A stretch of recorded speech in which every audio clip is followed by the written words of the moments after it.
the criteria Latifi needs to do to get re-signed, not get last. Oh, Spa's back, and lights out, and away we go. And Lewis Hamilton is halfway to space. Personally, go IndyCar over Williams. Yeah, basically. Grosjean Zhu?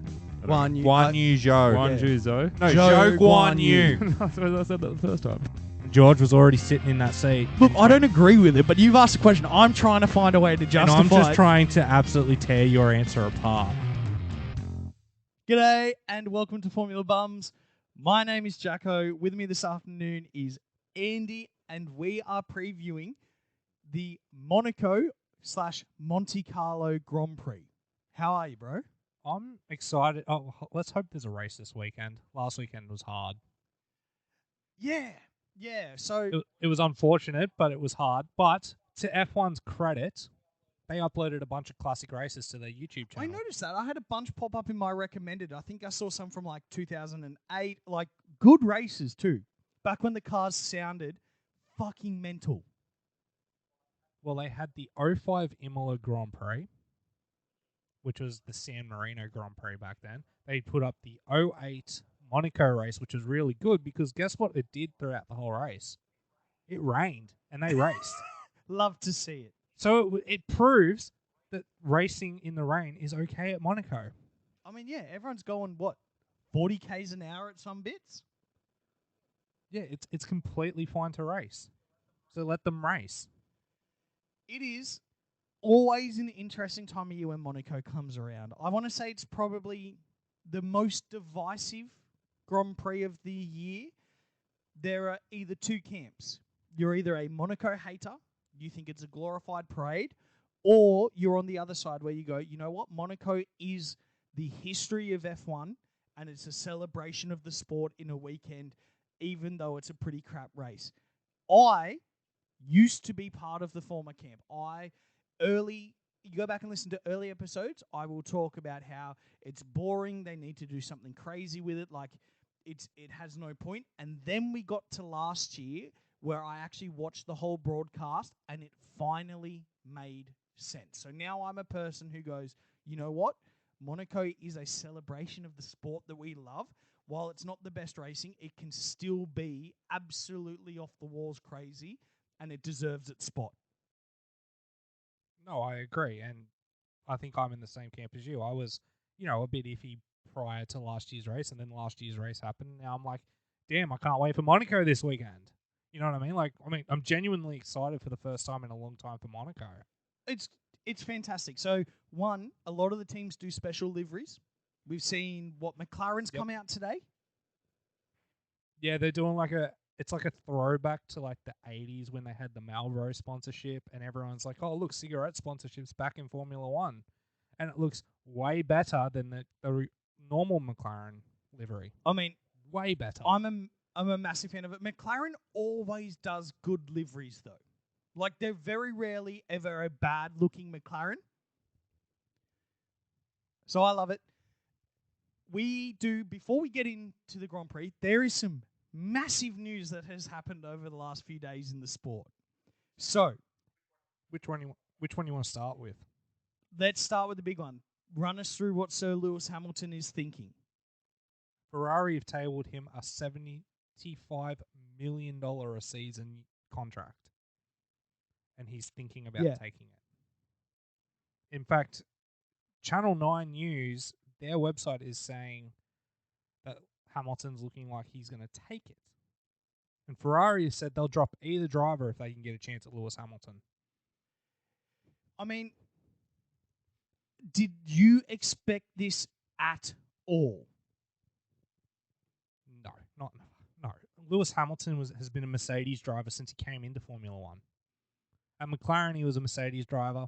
Mercedes came in as a factory team. He still raced at McLaren, and then dropped them for Mercedes. You know what I mean? Like, Lewis and Mercedes go together like a beer on a hot summer day. You know what I mean? Like, it just works. I mean, we've never seen Mercedes in this sport without Lewis Hamilton. Like, they don't exist. No, I agree. Like, would you? I don't know. Would you? my biggest question, I think the question on everyone's lip is, would you leave Mercedes for Ferrari? Oh, fuck. That's like going from one dumpster fire to another. But the dumpster fire you're in now has the ability to improve. We've seen their track record. Ferrari, their dumpster fire has been burning for about, 15 years? Yeah.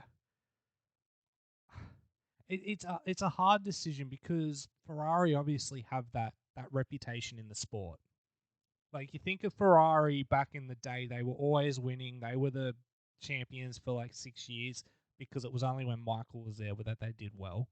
And then prior to that, like, they had the glory days when Prost was there and all that. But I think with where Lewis is in his career, Lewis is probably better off staying at Mercedes because Mercedes have already said, yeah, we're making changes. We want to improve this car. They were bringing changes last weekend that was going to dramatically change the car, and they're still running them this weekend apparently. So I think it's a wait and see for Lewis. But if these upgrades aren't in the direction Lewis likes, it's a good chance he might jump to Ferrari. Yes, because this is Because at least supposed to be side pod weekend, allegedly, right? yeah, we're meant to see some form of a side pod for the Mercedes this weekend. Yeah. I understand why these stories are breaking because anyone who's looking at the sport, even cursory, knows that Mercedes isn't happy at the moment and that Lewis isn't happy. All the talks about him going to Ferrari. The next question I want to throw your way in relation to this is, do you see him signing with a different team apart from Mercedes? Not Mercedes, Ferrari. No. The only other team he'd sign with is Red Bull, and I don't think Max would allow that. There's not another team with the pedigree to prove what he can do. I guess the only one in with a shout is Aston Martin, and they're our next big news story tonight. Is Aston Martin an option at all? No. Okay. No. If Not unless he drops his son. Yes. Which, for Lewis Hamilton, would you crush your son's dreams? I would crush my son's dreams if my son was Lance Stroll. Yeah. For literally anyone else. Yeah, you know what? Yeah, and You could tell me that Jack Smith... Actually, no, you can't tell me that because I couldn't do that either. Yeah, no. Macaulay Jones could have a super license. I'd probably take Macaulay Jones over Lance Stroll. I mean, I'm going to go a little bit different. I'm going to say any super license qualified driver I would take over Lance Stroll, except for one, and he's Russian. I don't think he still has it anymore. Probably not. I guess we never followed up what the repercussions were on Mazepin, but that is beside the point. So it's Mercedes, Ferrari, or bust for Lewis Hamilton. Yeah. Because there's no way he's getting into that Red Bull. Yeah. All right. Max will just say no. Now, you're in charge of Ferrari. Who are you dropping? Yep. It depends on the conversation I have with Charles. Elaborate, man, because that's what Okay, before Lewis puts pen to paper, I sit down with Charles. I'm like, we've just tabled an offer to Lewis Hamilton. If he signs it, you will be the number 2 driver. Are you okay with that? If he says yes, I drop Carlos. If he says no, I drop Charles. Yep, that's exactly. Because Charles will be more of a problem if he's a number 2 driver and he's not happy with it. If he's happy to work with Lewis and be the number 2 driver, keep Charles because you've invested a lot in him. If not, see you, Charles. Carlos is the way to go because he's a good number 2 driver, all things considered. Yep, and look, I agree 100%. That is the swing point on this. Will one of these apex competitors subvert themselves for the other one? You're not buying Lewis Hamilton to not win a world championship. So that's not up for discussion. No. The question is Charles going to be able to take that role?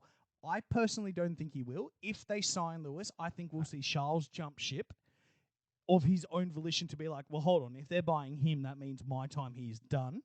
Even though I've signed the longest Ferrari contract in history. I need to get a new seat.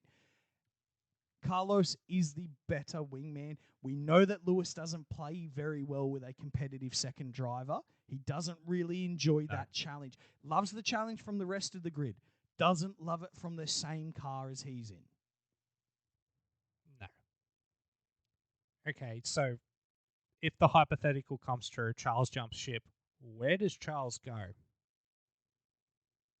Well, I guess Charles is another driver that you would happily drop whoever you have for unless you're Red Bull, right? So if I'm Haas, I'd be throwing money his way. If I'm McLaren, I'd be throwing money his way. If I am Williams, hell yeah, I'll throw my hat in the ring. Like, I know that Charles at Ferrari hasn't done what everyone has expected him to do. I still believe he is talented than 16 of the other drivers there. So realistically, there's not a huge amount of space.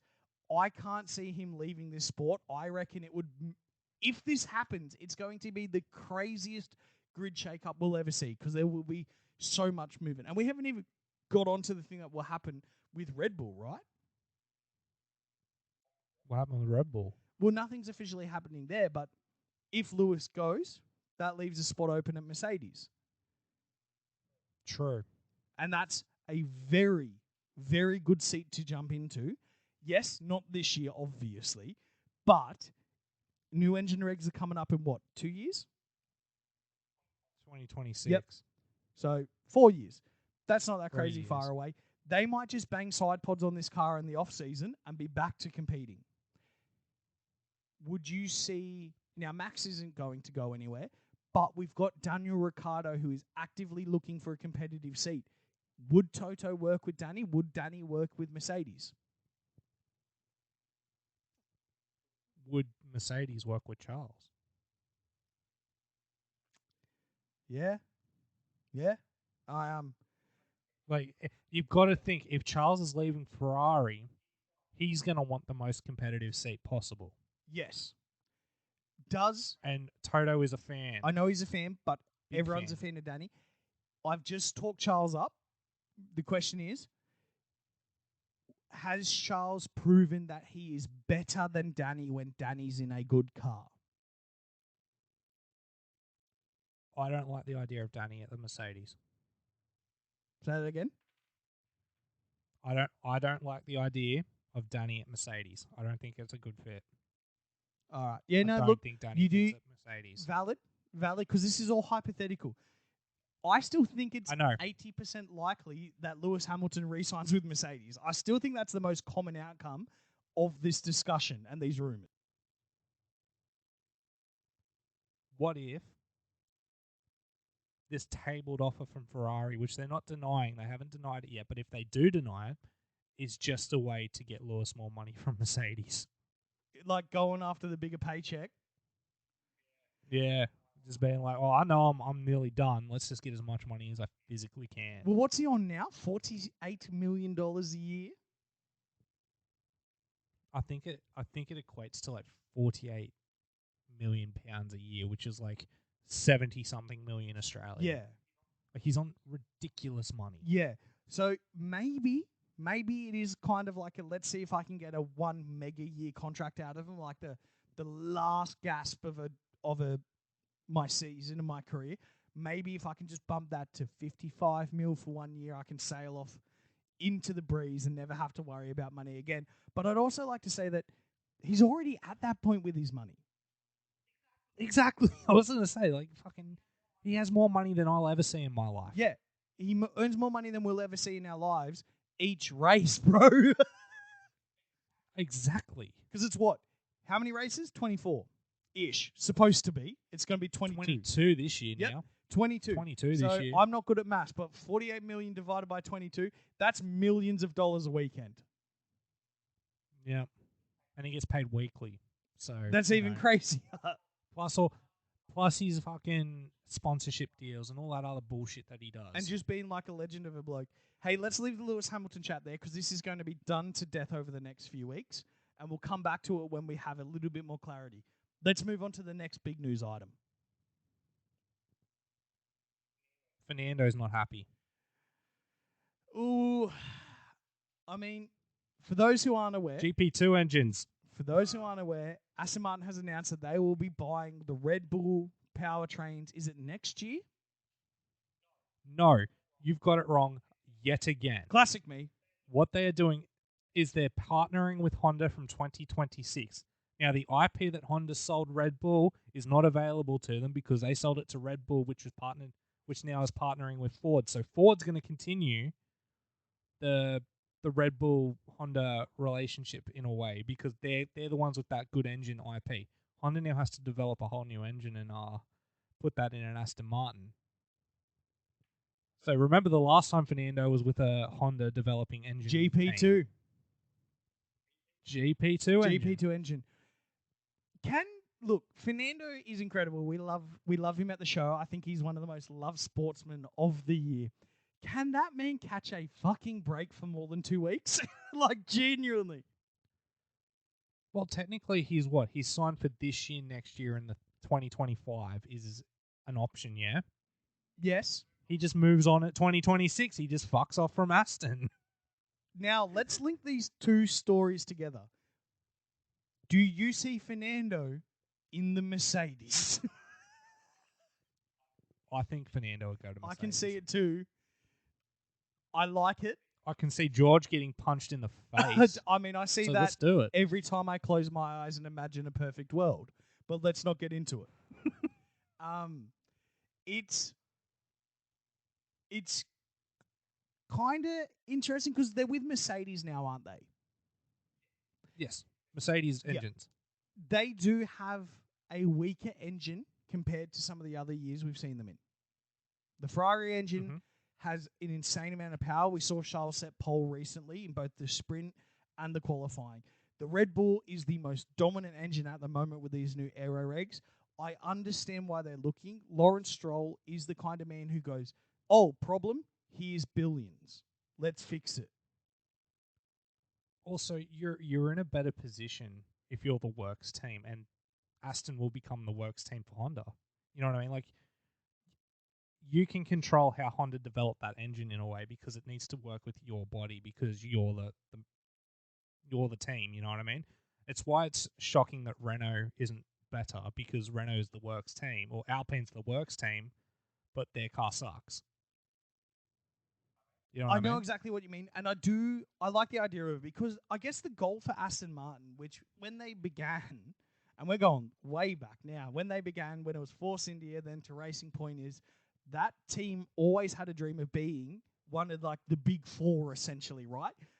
Being a engine manufacturing factory unit is a key category to hit that height because F1 is a sport that is very, very full of alleged cheating over the years.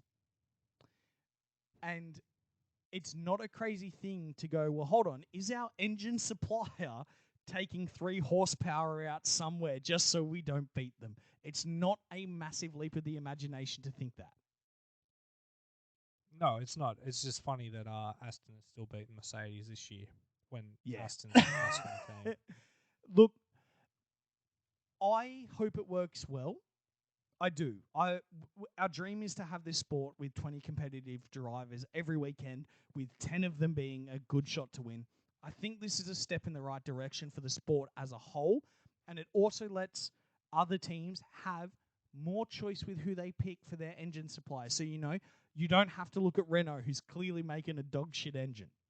You don't have to look at Red Bull, Ford, who are very, very protective and probably don't want to give it to too many people except for AlphaTauri. Then you've got, it's choice is good. It brings competition as long as it works. They might put this in and Fernando might be like, yeah, this is why I left the sport in the first place because they always do this. The next follow-up to that point is every time Honda wins, they quit. So, if it's a good engine, how many years before Honda pulls out again, Andy? 2027. It's already too expensive. Yep. They've already signed the contract of when they're ending. Have you got... 2025 is such a bad year for them that they have to pull the pin again. Yeah. Have you got any other news stories? Because those are the big two, right? Oh, there's one more that's coming out of Fienza, and that's Nick De Vries has been told he has 3 races to save his F1 career. 3 races already.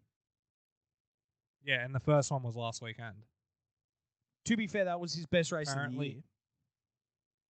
So apparently, Helmut Marko isn't impressed with Nick at all. Okay. And Daniel Ricciardo has just had a seat fitting at AlphaTauri. Oh, okay. So there's a little bit more to this than just Helmut saying shit in front of a camera. Yeah, so basically, Danny's not the person to go there, but the idea of the seat fitting is because Danny, when he's on site, is both the reserve driver for Red Bull and AlphaTauri. So he needs a seat fitting. But if they're gonna replace Nick De Vries, Liam Lawson's the correct choice. Not Yes, Danny. no, like Danny doesn't need to go back into the junior development team at all. He can wait for a position, or he can just be a media personality for the rest of his career. I'd love to see him in a seat. I like the idea of Liam Lawson. He deserves a shot. And he's a Kiwi, isn't he? Pardon? Liam's a Kiwi too. Yeah, he's a Kiwi. And also Liam's just won like his first race in Super Formula as well. Like he's producing results where Nick isn't. I know it's two different styles of cars, but results are results, and that's what Red Bull likes. Oh, look, you know what you're I mean? not wrong. I agree with that. Like, it is the results that matter in everything. Nick has the pedigree to produce results. I'm also, the counterpoint I want to kind of make to where we're thinking is, Yuki Tsunoda in that first year was horrific. Yuki Tsunoda in the second year was pretty damn bad. This year, he's been okay. So there is that time spent factor that I think should, and I would say the fact that Nick has won a world championship, even if it's in Formula E, gives him the right to go, no, give me 2 years to just get my feet sorted. Like, he's not this young junior who hasn't proven anything. He's not getting the results now, but he has got the results previously. Yeah, completely different sport.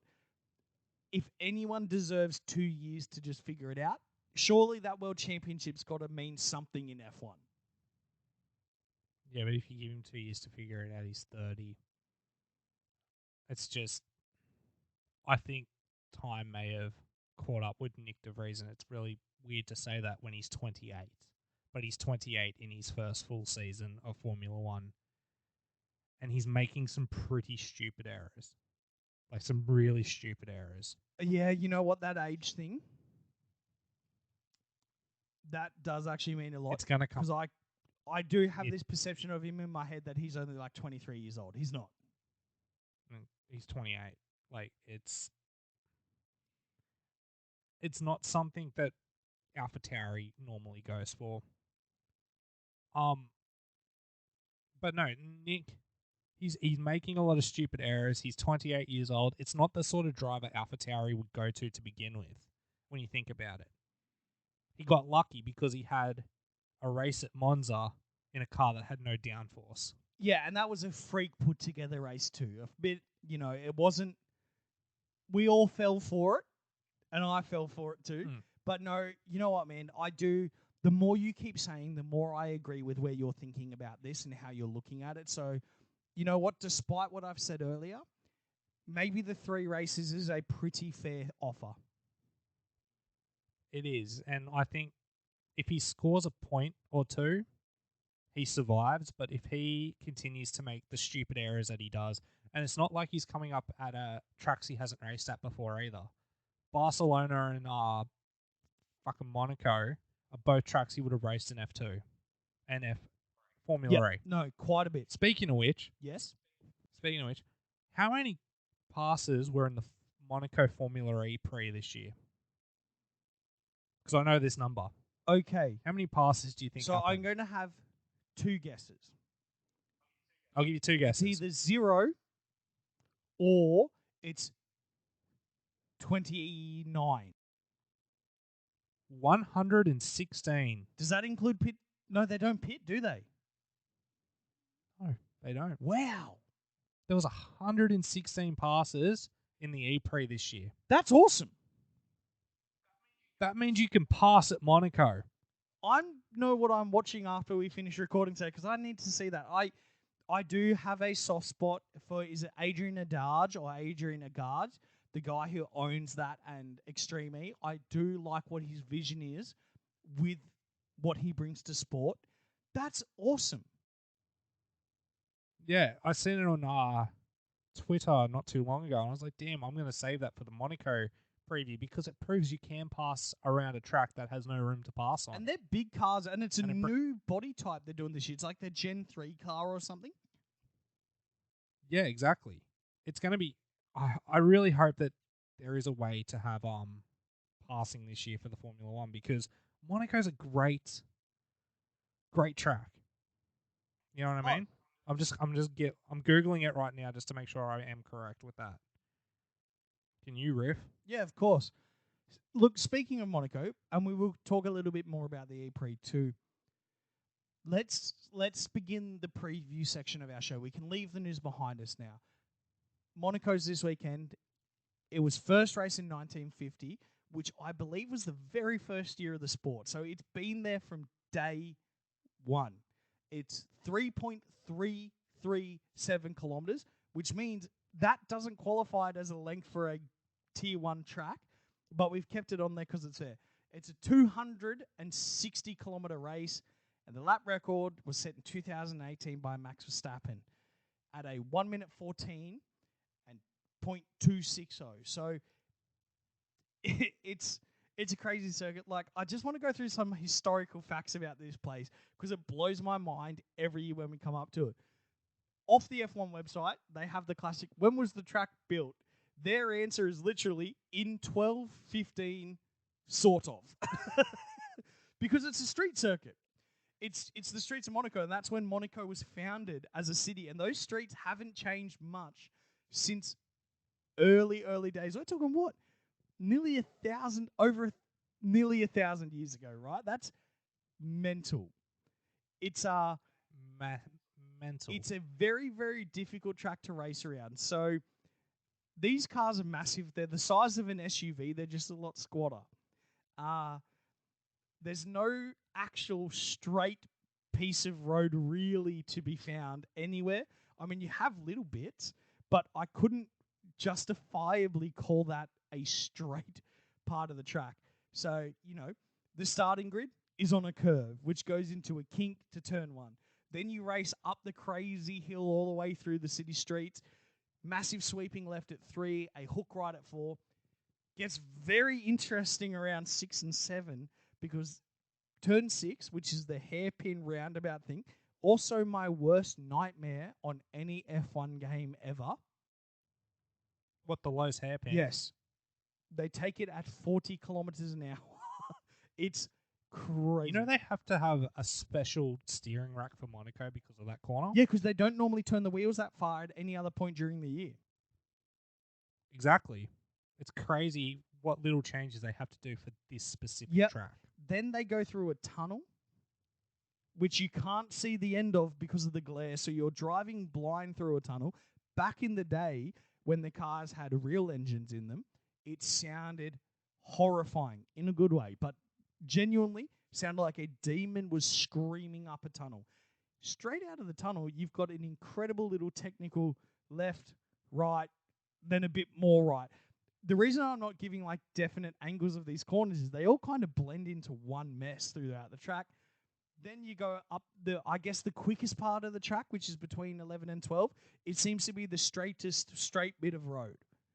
Swing left into the technical section 3, which is, the meme of cutting away to Lance Stroll because they're bumping over the bumps or whatever that shit is. Crack through 18, 19, and then you do it all again. And there's no runoff. It's all wall. Mick Schumacher showed us how many runoffs there were. Oh, 0. Also, just to prove you right, I'm showing Jack that there was 116 passes at Monaco this year. Genuinely unbelievable. I thought you were going to go, what, 29 you idiot? No, there was 16. How good's that? No, 100 more. Yeah, 116 is crazy that happened at Monaco in a race that sounds like a basketball court. Yeah, the sound's rough. I'm not gonna lie. That's why I like Extreme In, because they're on dust. You can't hear the tires screech the whole time. uh yeah. I hope you can tell by how excited we are talking about this track that we are recent Monaco converts. Watch as much of the broadcast as you can. Speaking of the broadcast, you brought up the Lance Stroll meme. Yes, I did. Have you seen? I think it was 2002, the original Lance Stroll moment. No, I haven't, but it did pop up online being like, oh, you thought a couple of years ago was bad? Check this one out. So what happened? Rubens Barrichello is doing his qualifying lap.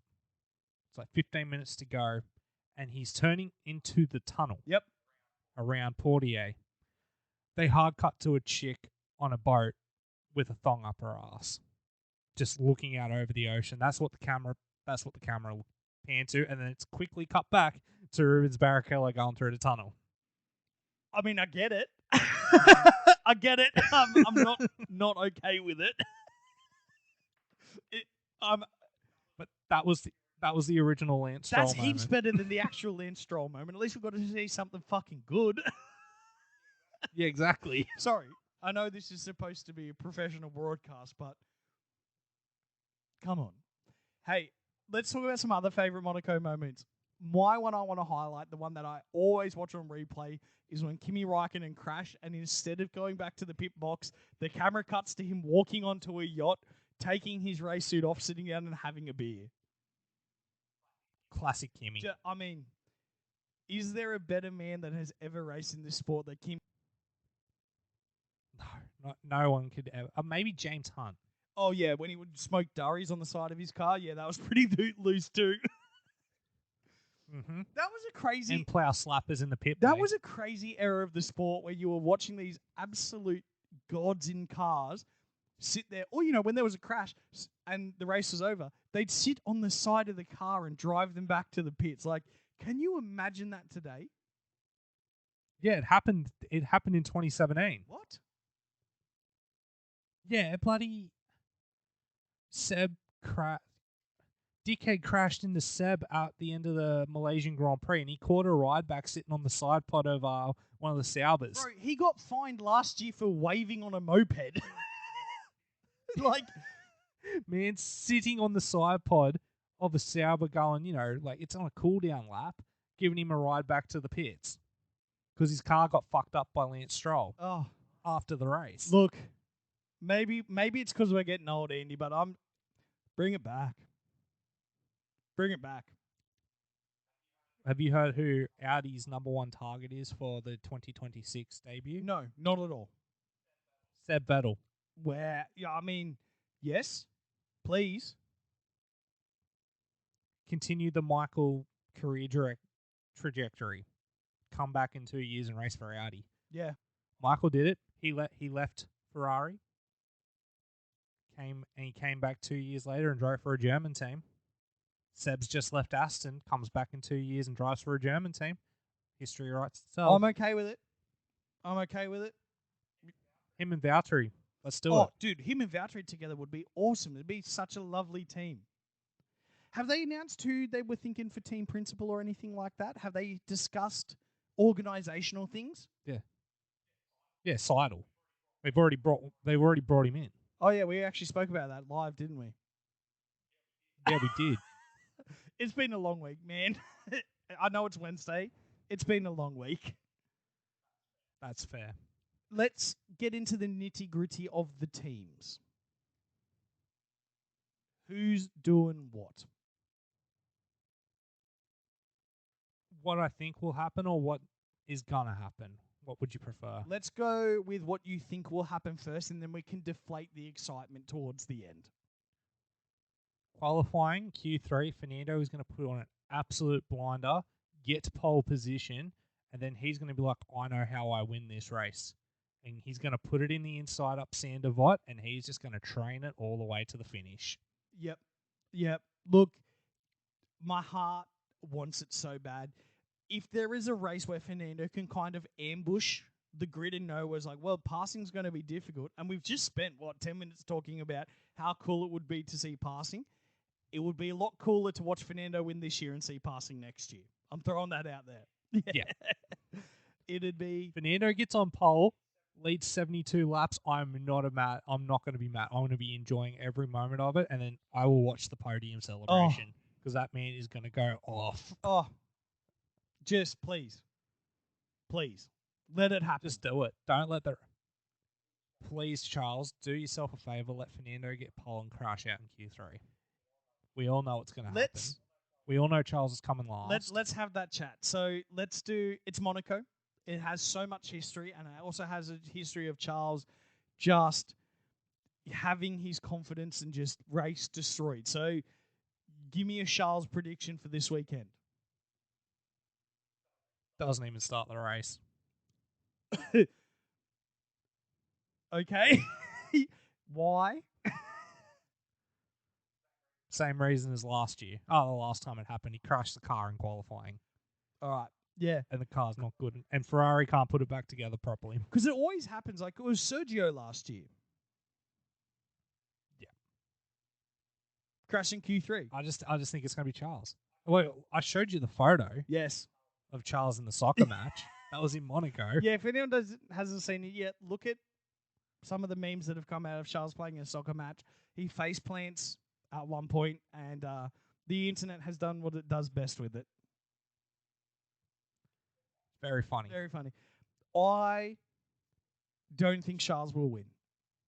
I don't think Charles will win. I think he'll qualify on the front row, not pole. He could get pole. I definitely see a front row qualification. I think he's going to get taken out this year. That's what I think someone's going to clip him. That's my prediction. Is he near Lance? Who do I think will clip him?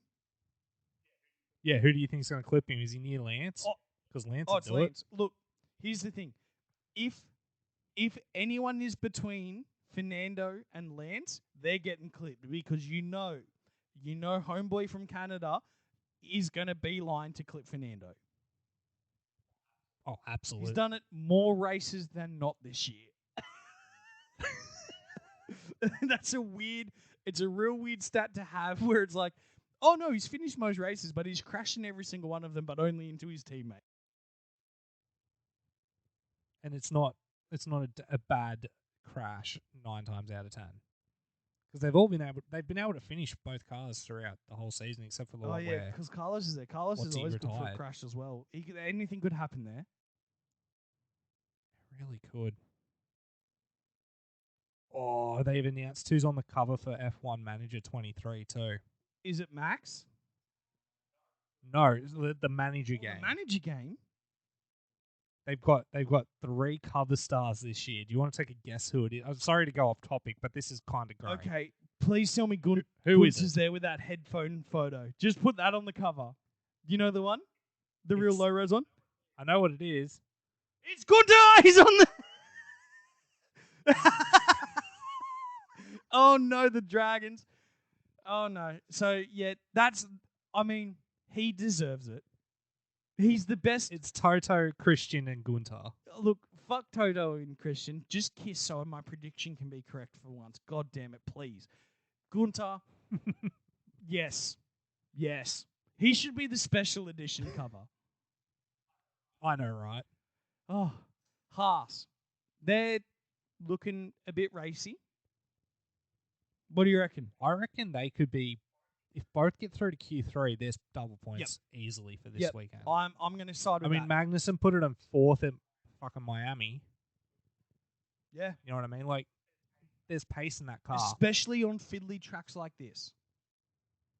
Exactly. Like, and all it's going to take is Charles to do a Charles and put it out in Q3 after everyone's done, like a sighting lap.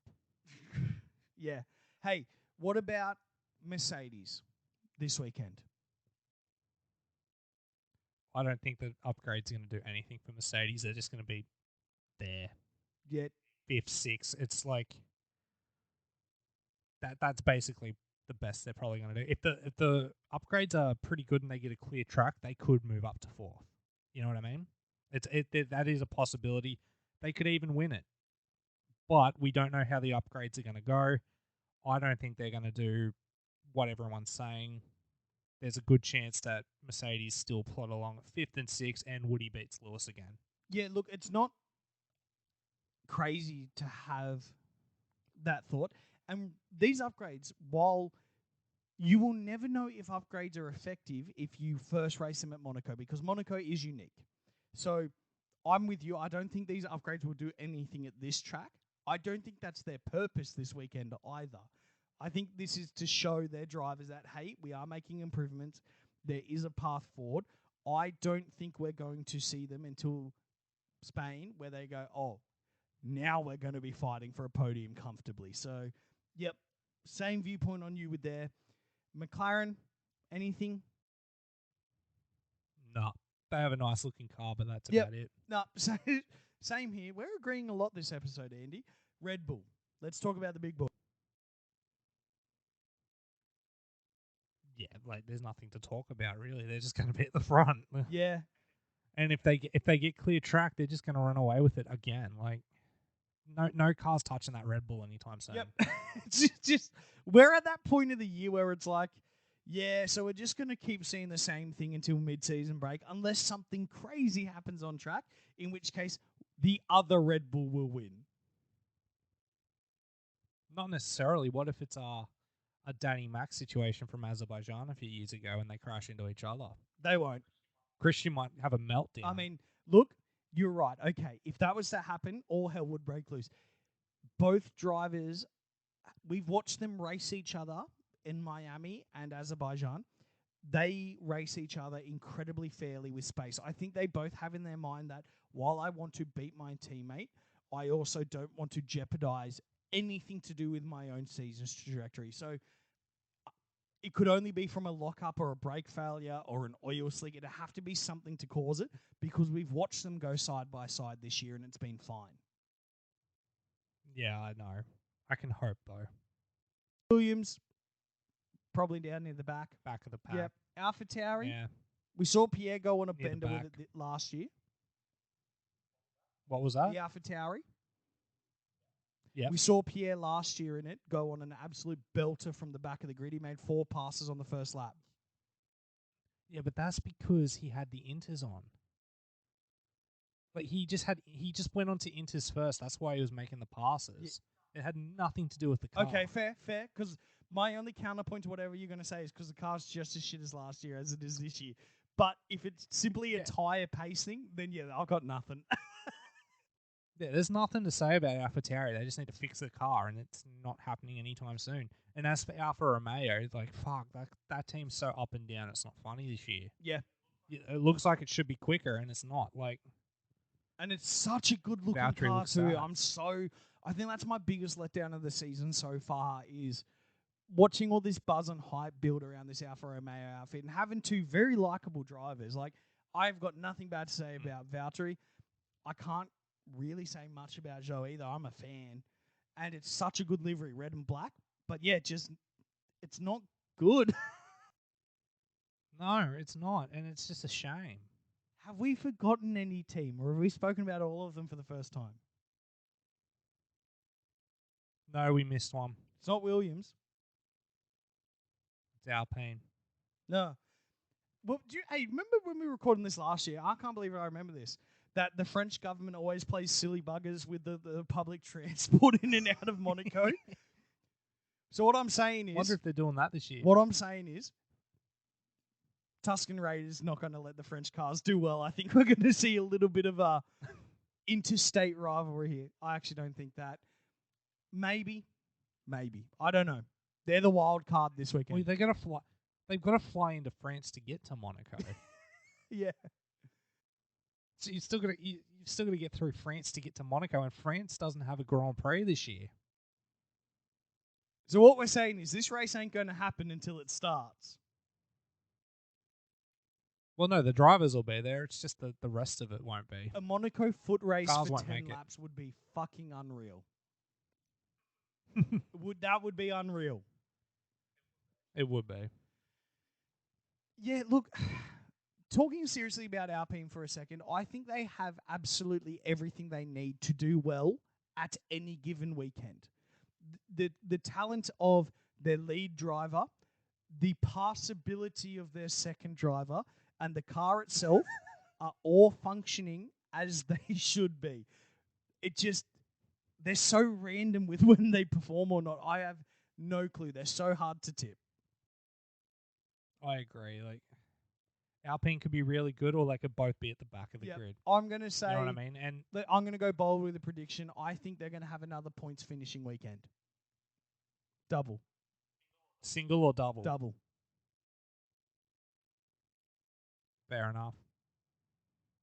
I think that's all the teams. That is all the teams. Well, and do you have anything else you want to add? No. There's nothing else really to talk about. Like, maybe Danny will be there, which would be nice. But there's not really much to talk about, is there? Like, it's been a pretty quiet week with, Imola being cancelled. Yeah. And again, we don't know. We didn't check. We couldn't check if anyone donated. But if you did donate through the links, thank you. That's a massive thing to do for a group of people half the world away from us. Mm-hmm. Also, thank you to the person who reached out to us on Formula One Twitter to talk to us about footy. We loved hearing from you. If you're listening to this, it was NBA. We also have he reached out about the NBA. Oh, it was the NBA, was it? It was the NBA. You didn't read the tweet, did you? I read it. I was just so excited. I sent it to like 5 other people. I was like, look,